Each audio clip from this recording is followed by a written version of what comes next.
Hello everyone, and welcome to the second episode of my Dark Souls 2 playthrough. My name is Teberiel, and today we're going to continue our journey throughout Drangleic. Now, in the last episode, we went through all the rounds and saw some cutscenes, did some stuff in Majula, and finally we're at this bonfire.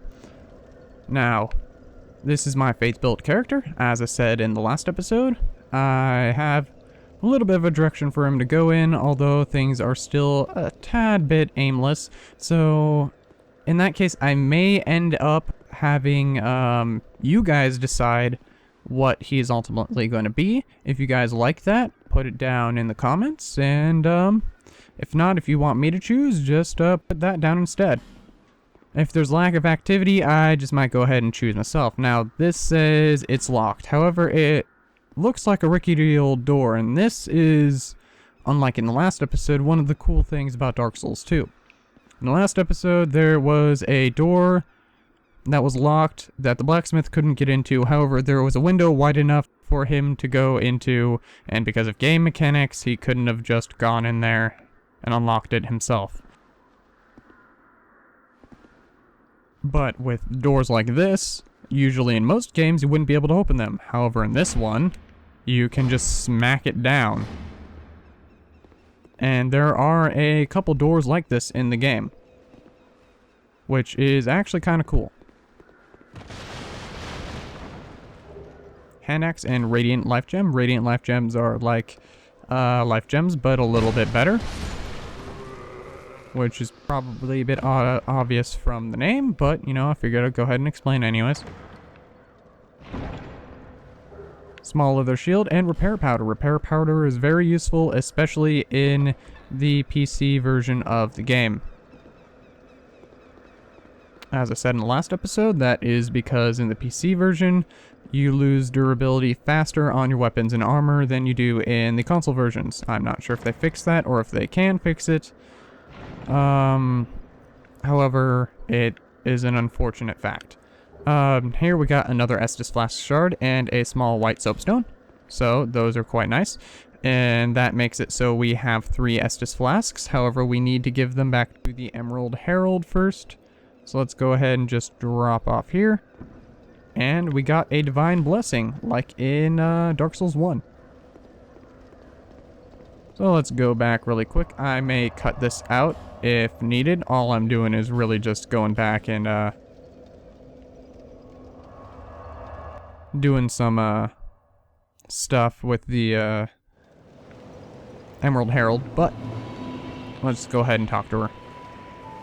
Is that a shard you found? Yes, it is.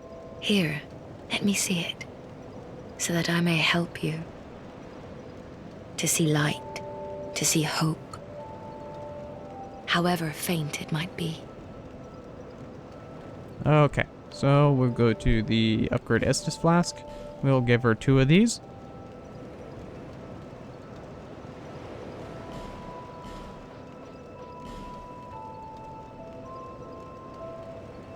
And out of habit, I always generally check even if I know I don't have enough. Let's go to level up. I think we can level up once, maybe.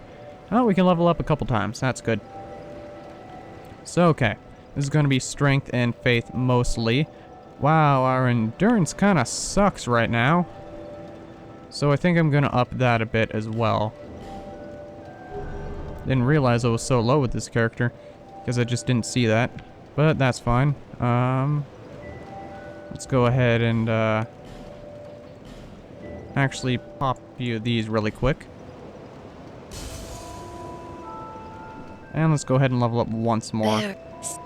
Less. Okay. So I am going to up this. My vitality, which is always nice. Okay. Now let's go back. Back to the Forest of Fallen Giants. Lots of things to do there early game, and I'm pretty sure it was pretty much the way the developers wanted you to go first, as the enemies seem to be leveled accordingly. So let's go ahead and climb down. There we go. And as you saw right there, there's those salamanders of some sort down there. There's a couple different ways you can get down there. There's a legitimate way, which you need a key to get, and that's from way later in the game, though.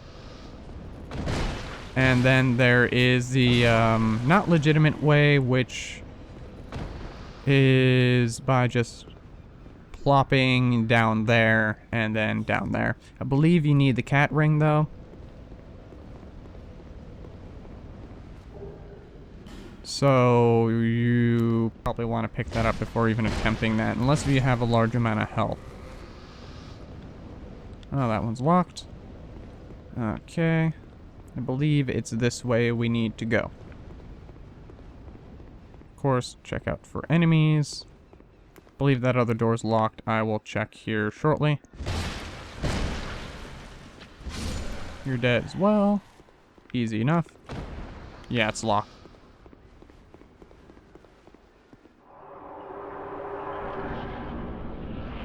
Okay, now this is an area which I was talking about earlier, where things can kind of spiral a bit in terms of the areas you can go.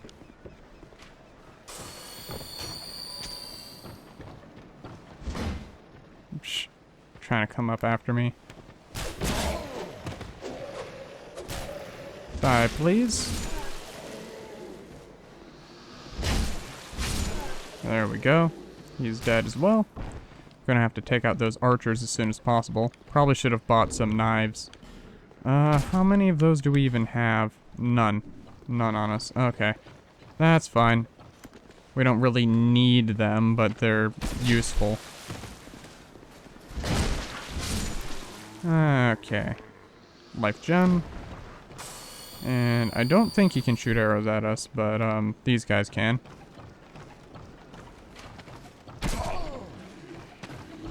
And these guys have an annoying habit of blocking even when you should be able to hit them.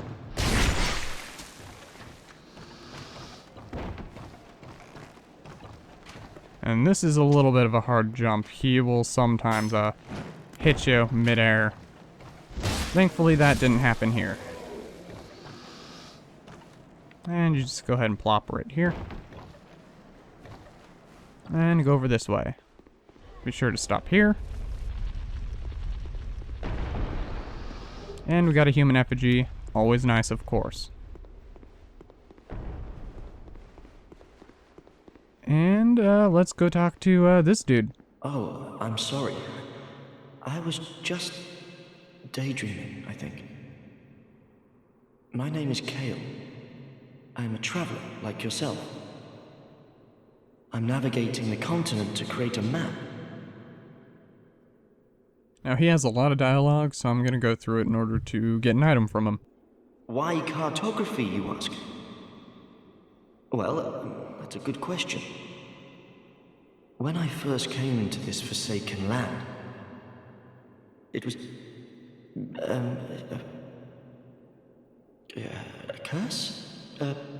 Something about a curse? How embarrassing. I seem to have lost my focus. But I do know one thing for certain. I have always been very fond of maps. And this is a example of a character slowly going hollow. As you go hollow, you start to lose your memories and whatnot, and he seems to vaguely remember the dark sign curse, the curse of the undead, but he doesn't seem to care very much anymore. Seems he only cares about his maps. So let's continue and talk to him. I came to this land some time ago. Drangleic, the Lost Kingdom. It sounded so romantic. Have you seen Majula? Oh, there's a rather spacious mansion there. I've made it my temporary home. Well, as something of a squatter, I'm afraid. Inside the mansion, I found a strange map, like none I'd ever seen. I believe that it's a map of Drangleic. Now I'm traveling the land to prove it. Yes, Yes, that's it. That's why I came to the kingdom. Wait. No. That wasn't it. Then what? I don't seem to recall. Were you looking for that map? Wonderful. Then you're fascinated by maps, just like me. Shame on you. You should have told me before. Here, take this. A key to the mansion. There we go. What a joy to meet a kindred spirit out here. Oh yes, kindred spirit. But yeah, now we got the key to the mansion in Majula. So that will be quite useful. It's a nice area to go into. It has a lot of nice little goodies inside. So, let's go ahead and continue. Now, going over here, we finally have access to those archers that were shooting at us earlier, or archer, I should say.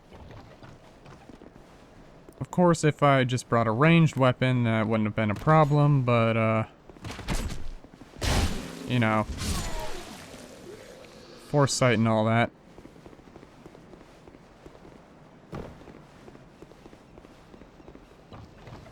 So, okay. Now there's still a little bit to see here. Go over here, and then plop down here. And then you can get an item or two. But, God, where is it? It's down here.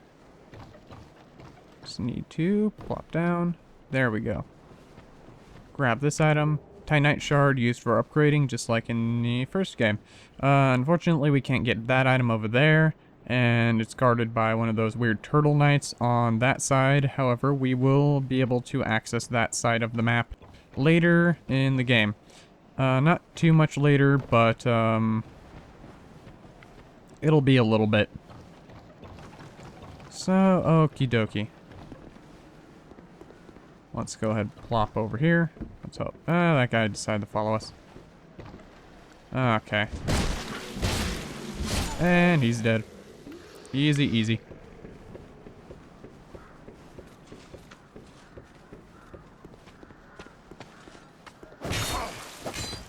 That guy just waited a bit before slicing at us. That's another little annoying thing, is that some of the enemies will just raise their weapon and chase after you for a good 3 or 4 seconds before actually deciding to slice down on you, and it makes it a bit harder to determine when they're actually going to attack. So it's a tad annoying, but not anything terrible, I suppose. Now that over here, whoops, is something I wanted to address. Let's see if I can get him to do it. Almost. It'll be funny if I actually get him to do it. However, if you can get your own firebomb, you can basically explode those barrels, and they will not only deal damage to the enemies around you, but they'll also destroy a hole in the wall, which will access us a shortcut to the bonfire we just rested at. Now, in the first Dark Souls, you had a kick. In this one, you have a little smack like that. It works just the same. It'll interrupt enemies, and it'll lower their shields. This also works for PvP. However, most players won't be hit by it. Whoops. Nope, he didn't do it. Okay. Are you gonna smack me, or are you gonna... Nope, he's not doing it. Damn. I wonder if I even have any firebombs. I don't think I do. Probably should have picked some up. Let me see here. Nope. I've got these witching urns, but I am not sure if they will actually, do the job. Let me check here, actually, just for a little, experiment. I don't believe that did it at all. Nope. It didn't do it at all. That's a shame. Okay, that's fine. Whoops. And we're gonna kill them. Now there's also a little trick that you can do on the other side of the wall is throw a firebomb on the other side and it will be enough to where it'll explode the barrels on this side of the wall.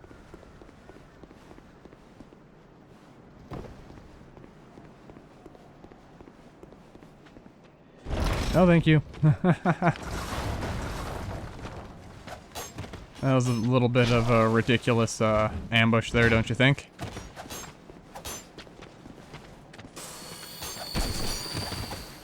Okay, now let's see if we can get out of this without getting too beat up. Apparently not.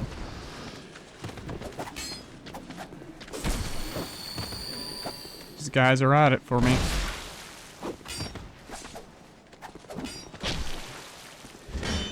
Damn blocking.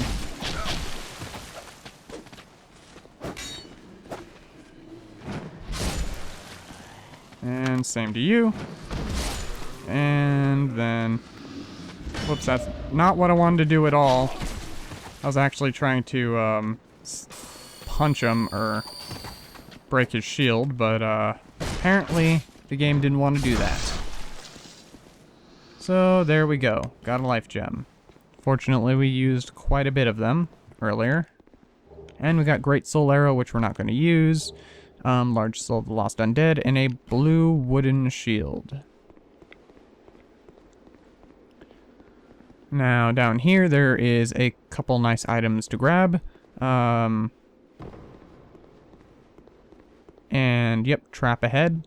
So, I'm not sure if we can do anything about it. Oh. I'm not actually sure what kind of trap that was. I think that was an acid trap. And we got a Titanite shard from it. And over here is a ferrous lockstone contraption. Ferrous lockstones will basically kind of help you throughout the game. They'll make it so an area is easier, or they will unlock a secret path. Like this one, you can't open this door. It doesn't open from that side. It doesn't say it's locked, however. However, if you smack it, you can hear some enemies. So they'll decide to open the door for you. Quite nice of them, eh?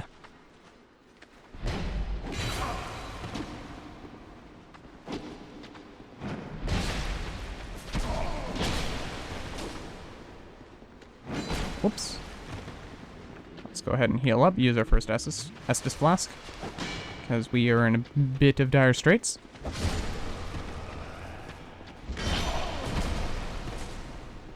And let's go ahead and smack this guy. Okay.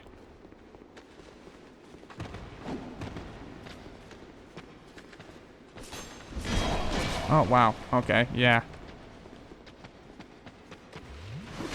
Yep, taking a lot of damage here. Taking a lot of damage. We basically have no poise right now, and it kind of sucks.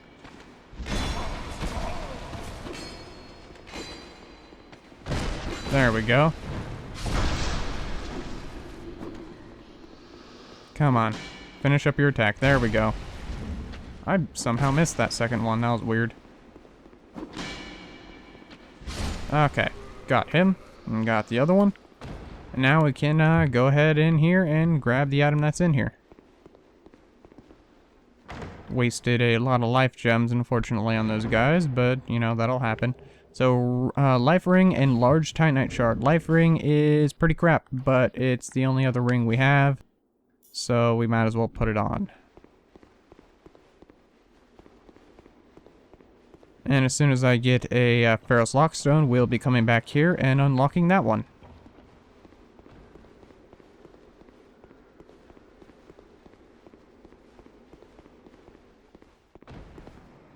Something dropped. Interesting.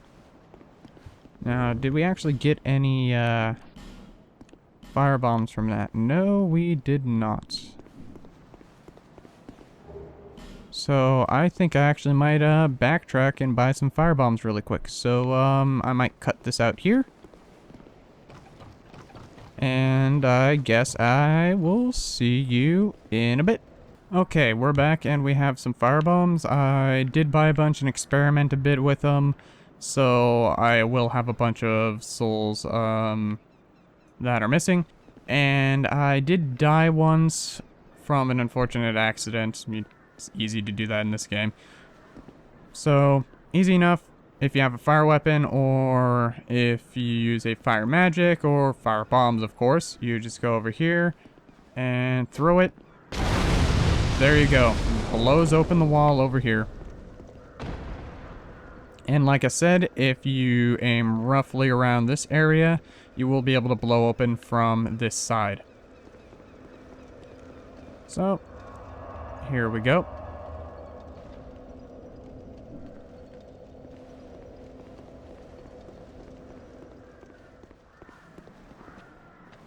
And let's kill this guy again, because we just reloaded. Actually, before anything, I want to do something, and I think I'm going to want to buy a bit more items really quick. So let's go ahead and buy a couple of these. There we go. Now, I am going to go up against a particular enemy, which isn't going to be the easiest to fight, but he's not too terribly hard either.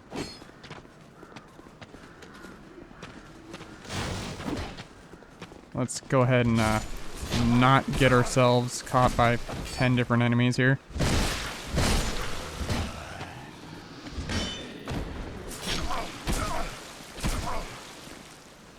Okay. And of course we're going to use an Estus Flask here, because why not? Alright. Now, this enemy is up here. Well, I'm going to fight him as soon as this guy decides to come down. Come on. Get down here. He won't like to come down here unless you get up really in his face. Try backing up a bit. See if he'll come at you. Sometimes he'll fall off too. Other times you need to kind of throw stuff at him, or you know, stuff like that. I'd rather not go up there and basically incite the wrath of the enemy we are about to face. So let's go up here. Then we'll use a life gem.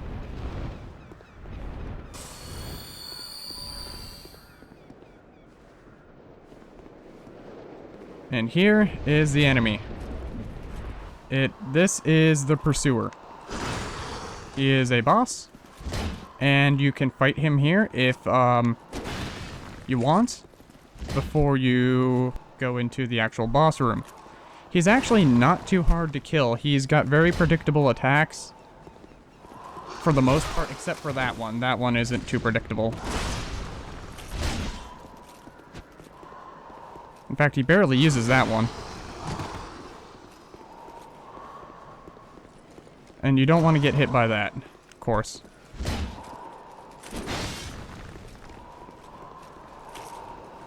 Generally, that dash attack will be your best bet to do some damage on him. And you can pretty much not even have to dodge out of the way of it most of the time. That one you're going to want to roll under.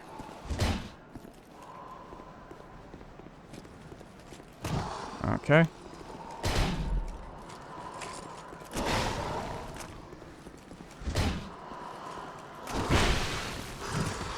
And let's life gem really quick. He doesn't give you a whole lot of time to do so, though, so be very, very careful when healing. Very careful.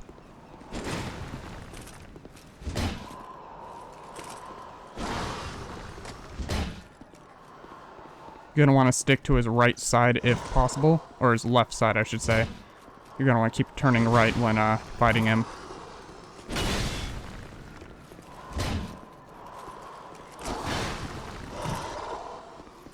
And chip away at him. You won't be able to do a lot of damage to him now, but if you upgrade your weapons, you can actually do a decent amount of damage to him. I'm just doing this with an upgraded mace to show you that you can. You don't want to get hit by that attack. Like I said, it will actually steal some of your life. Whoops. And it will also unlock other abilities that he will use. And he won't use those other abilities if you do not get hit by that attack.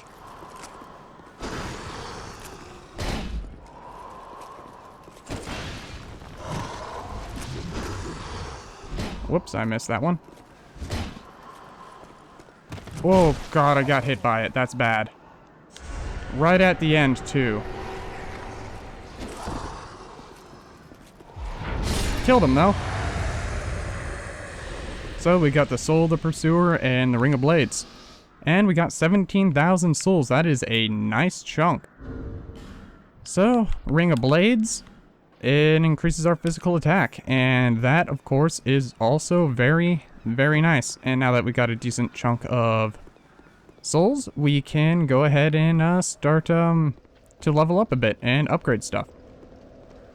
So first of all, with this, I am going to buy the Pharos Lockstone, of course. And maybe a few of these, not too many.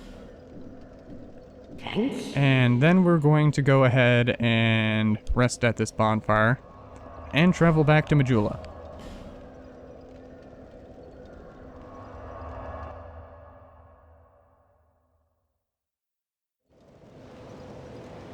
Okay, so level up time. Bearer of sea lest.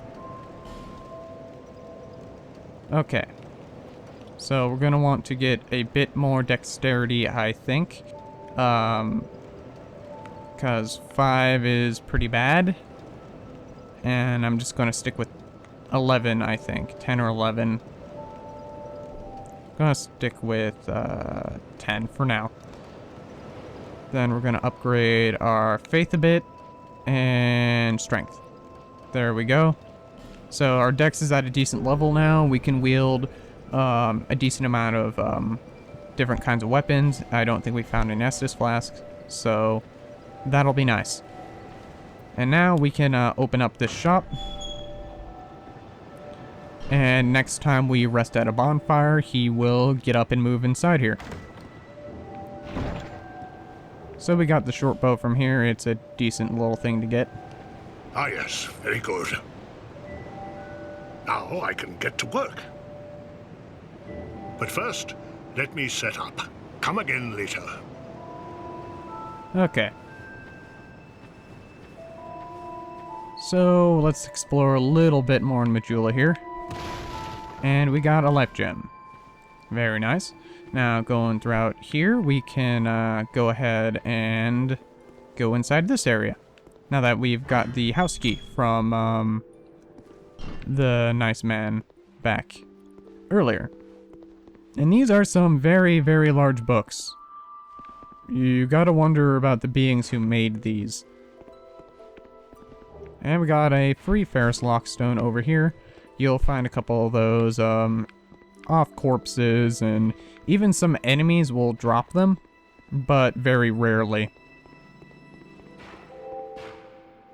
And going down in here, you'll generally find that man around here. He will, here or down there, he will start talking to you and whatnot. And down here's where we really want to be. This enemy can do a decent amount of damage, but with a crushing weapon like this, it will basically be trivial to fight him. So we got a human effigy. And down here, lots of people pointed this out, but this looks like the same model as the Lord Vessel from Dark Souls 1. Whether it was intended to be that or not, I have no idea, but it is pretty much the same model, but shattered. You can also find an actual working model of it in a debug version of the game somewhere up in a black space in this area, if I remember correctly. Why they included it, I have no idea. Estus flask shard off of that.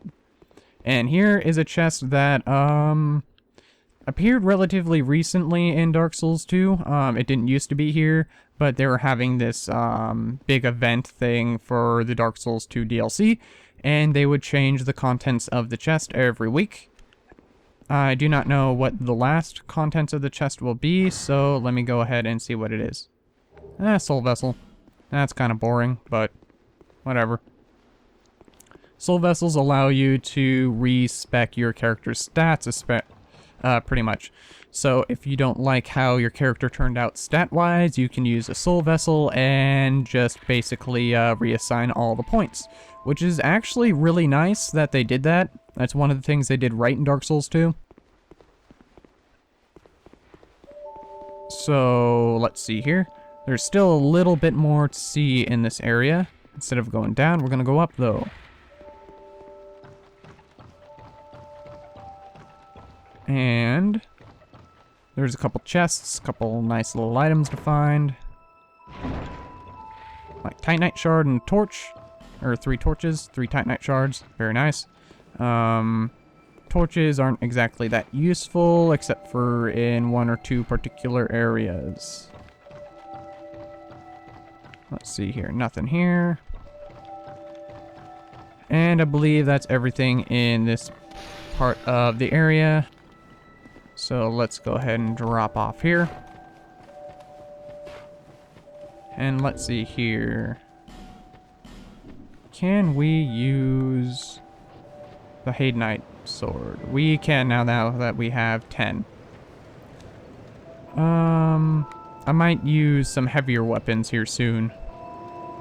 But this Hadenite sword might be pretty good for us. Say might because it might be infinitely worse as well. Oh, something's coming after us.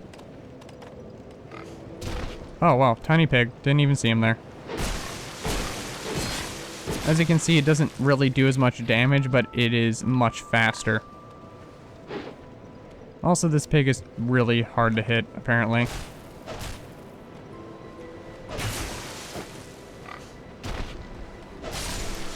And they have a low drop rate of chancing of dropping, I think, red-eye orbs or cracked red-eye orbs, which is kind of weird, to be honest.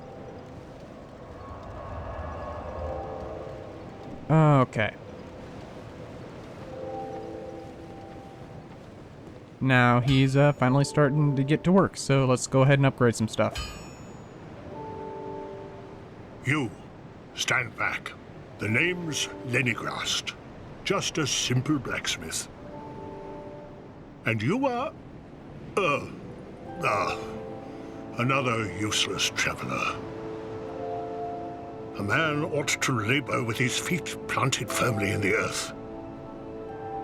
Not roam around like you flirtatious vagabonds. Oh, what does it matter? Go on, show me what you've got. I'm not sure if... Your equipment. Well, one second. But do it quick. Not sure, but that may have been an intentional joke about NPCs staying in one location.